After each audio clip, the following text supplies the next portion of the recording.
एतेक निखारि दैत अछि निर्गुण मोहली सौंफक गाछकेँ जे ओकरा लग अपने ही बहुत दूर भऽ जाइत अछि। झिसियाइत हरियरीक झालरि जे सजल अछि ओकर तन्नुक ठाढ़िमे ओहि दिस अबतहि जेना पता जाइत अछि।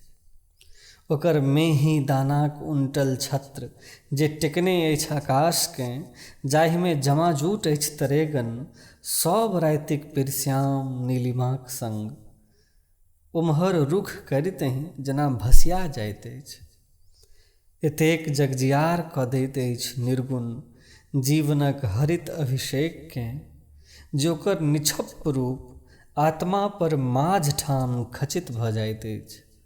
मोहली सौंफक पाँजरमे सुनैत छी निर्गुण माघक रातिक कनकन फर्दमे ओकरा लग आरो सहटि जाइत छी। तारा जकाँ धोल पखारल ओकर छत्र छाया तर आबि जाइत छी।